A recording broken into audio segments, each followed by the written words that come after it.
Hello students, हम पढ़ रहे हमारा सिविक्स का थर्ड चैप्टर इलेक्टोरल पॉलिटिक्स। और आज का हमारा जो टॉपिक है वो है popular participation. Another way to check the quality of the election process is to see whether the people participate in it with इंथुजिज्म।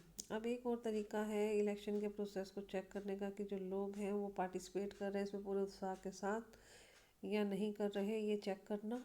If the election process is not free and fair, अगर election का जो process है वो free और fair नहीं होगा, people will not continue participate in the exercise. तो लोग जो हैं, जो इलेक्शन का प्रोसेस हो रहा होगा उसमें कोई भी अपना मतलब कि उनको लगेगा कि कुछ होना तो है नहीं है, हमारे हिसाब से इसमें गड़बड़ घोटाला होगा, तो वो पार्टिसिपेट ही नहीं करेंगे। अगर उनको लगेगा कि इलेक्शन फ्री एंड फेयर है तभी वो जाकर वहाँ पर वोट अपना डालेंगे। Now read this chart and draw some conclusion about participation in India. तो अभी चार्ट को देख के हम देखते हैं कि किस प्रकार से जो पार्टिसिपेशन होता है इंडिया के अंदर, किस प्रकार से पार्टिसिपेट किया जाता है। तो यहाँ पर नंबर 1 क्या है बताया गया है, peoples participation in election is usually measured by the voter turn out figure. जो भाई वोटर्स ने कितनी मात्रा में वोट डाला है उसके अकॉर्डिंग ही पार्टिसिपेशन जो है लोगों का वो देखा जाता है। Turnout indicate the percent of eligible voters who actual cast their vote. अब टर्न आउट किस चीज़ को इंडिकेट करता है कि कितने एलिजिबल वोटर्स हैं जिन्होंने एक्चुअली वोट किया है।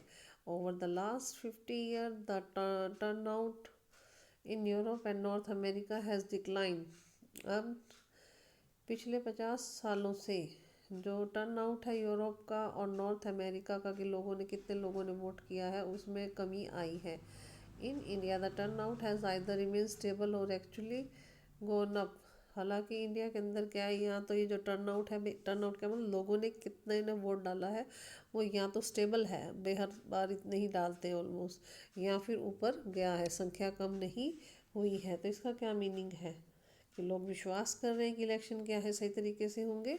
सेकंड क्या बताया यहाँ पर, in India the poor illiterate and underprivileged people vote in larger proportion.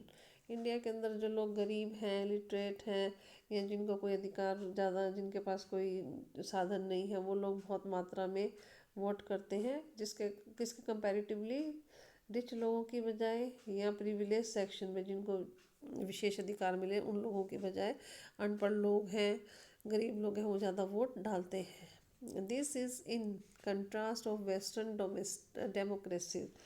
और ये उलट है एकदम वेस्टर्न देशों की जो डेमोक्रेसी है, वेस्टर्न देशों के मुकाबले एकदम उल्टी बात है यहाँ पर। For example in the United state of America poor people, African American and Hispanic vote much less than the rich and the white people. तो अब यहाँ पे यूनाइटेड स्टेट अमेरिका का एग्जांपल दिया है जहाँ पर गरीब लोग हैं, अफ्रीकन अमेरिकन लोग हैं, ये लोग क्या है कम वोट डालते हैं बजाय कि रिच के और वाइट लोगों के। थर्ड है अब आपका common people in India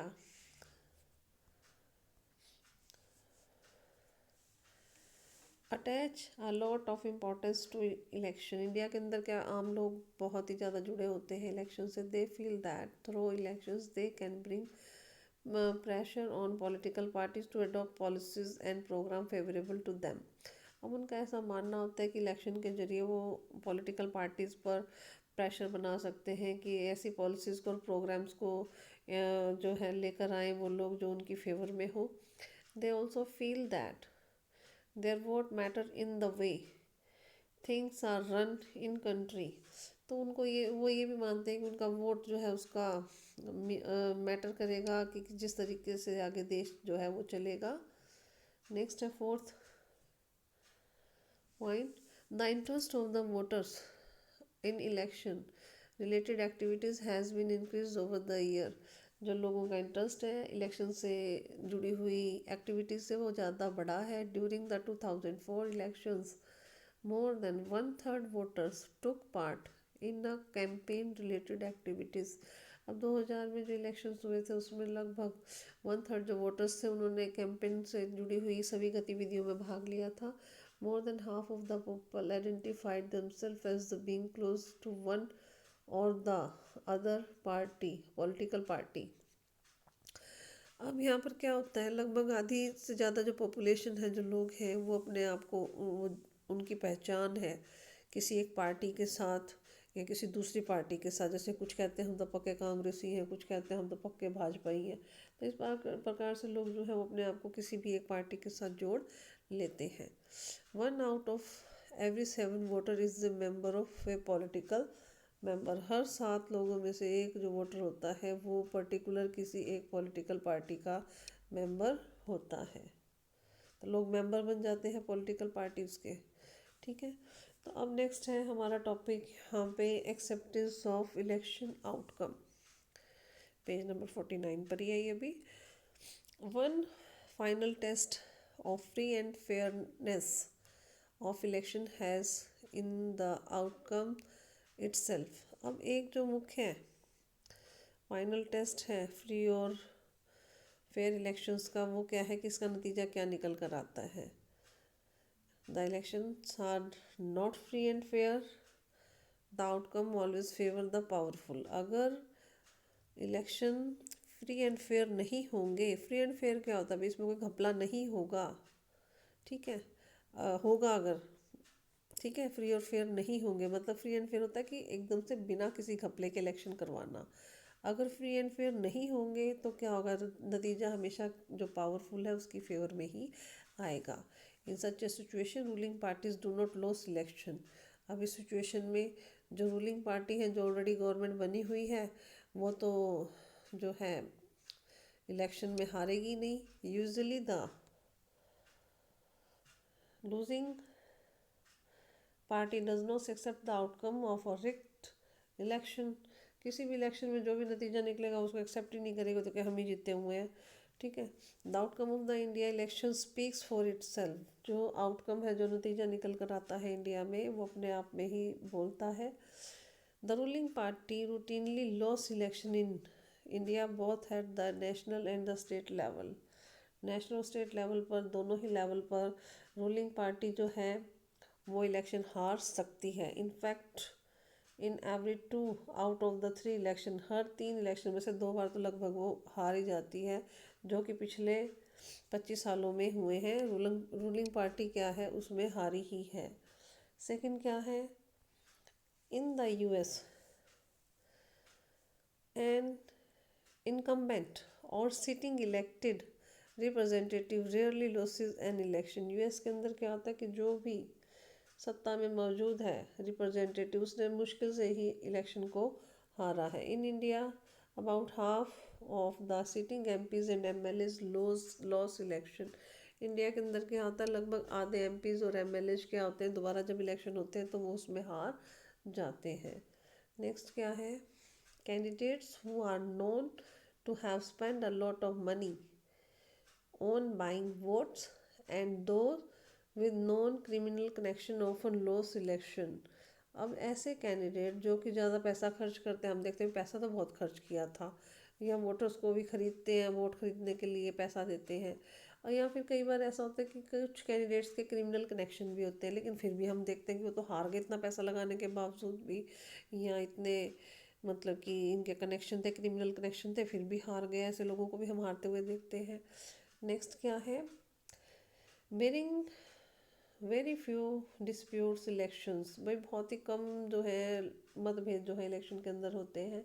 the electoral outcome are usually accepted as the people's verdict by the defeated party. हारी हुई जो पार्टी है वो इलेक्शन अगर हार जाती है, जो भी नतीजा निकल कर आता है, तो इलेक्शन के नतीजे को वो लोगों की जो है आदेश समझकर उसे मानती है. तो अब नेक्स्ट क्या है हमारा topic, challenges to free and fair election. क्या चैलेंजेस फेस करने पड़ते हैं फ्री एंड फेयर इलेक्शंस को करवाने के लिए, मतलब बिना किसी घपलेबाजी के इलेक्शन करवाने के लिए क्या क्या चैलेंजेस फेस करने पड़ते हैं. All this leads to a simple conclusion, election in India are basically free and fair. तो अब यहाँ पर जो नतीजा निकल कर आता है इलेक्शंस के इंडिया के अंदर कि वो क्या है कि यहाँ पर इलेक्शन जो है फ्री और फेयर होते हैं। The party that win an election and form government does so because people have chosen it over its rivals।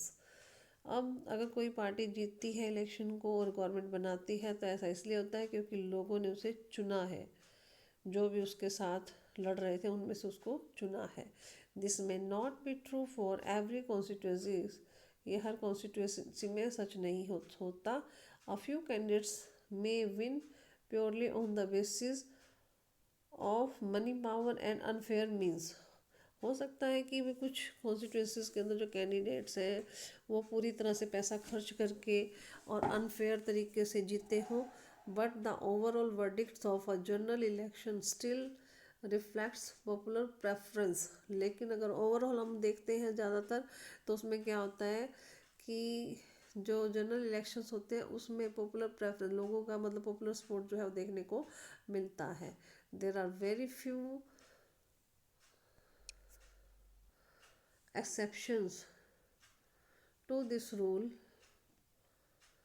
In the last 60 year. बहुत ही कम ऐसे एक्सेप्शनल केस हुए हैं पिछले 60 सालों में हमारे देश के अंदर।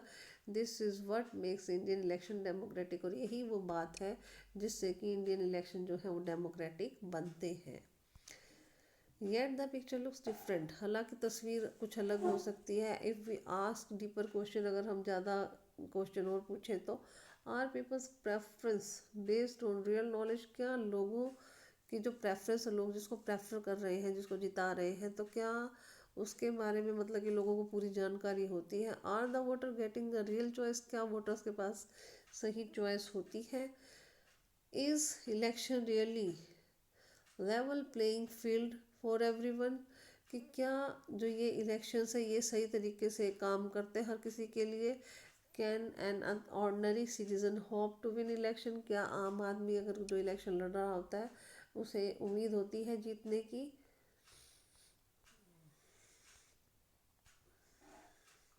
Questions of this kind bring bring the many limitations and challenges of the Indian elections to our attention।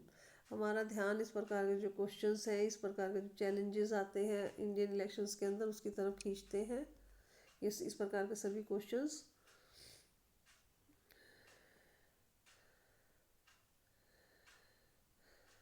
तो अब इसमें क्या बताया गया है,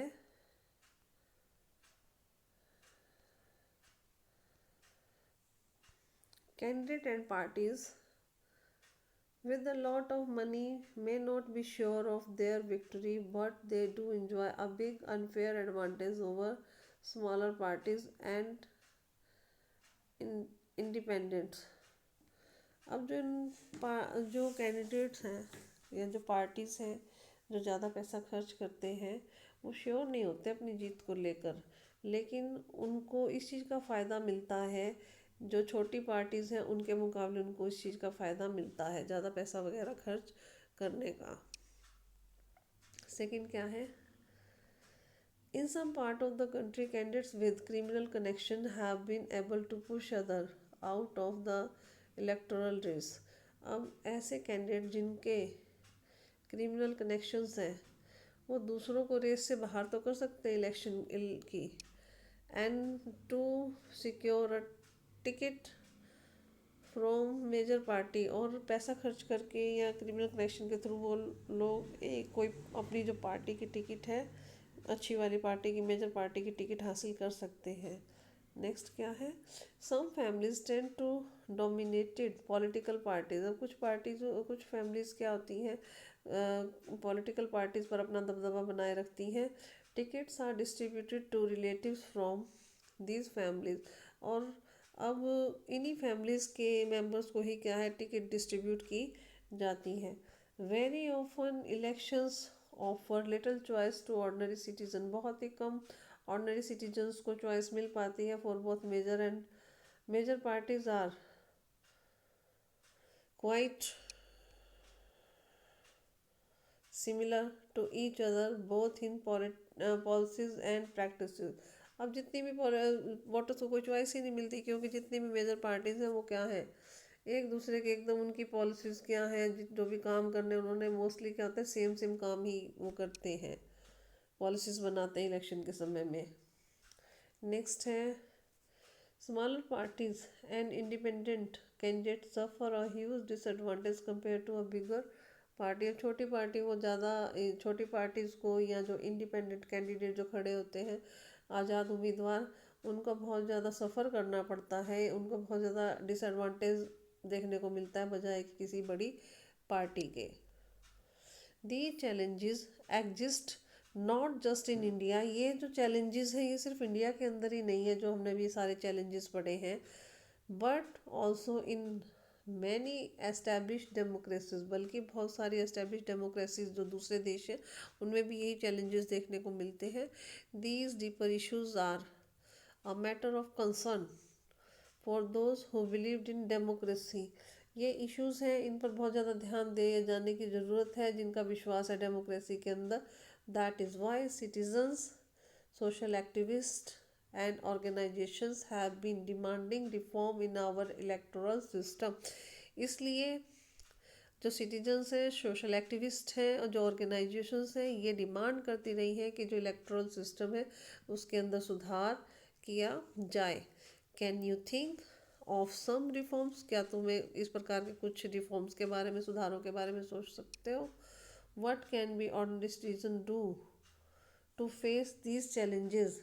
आम आदमी को क्या करना चाहिए इस प्रकार के चैलेंजेस को जब वो फेस करते हैं?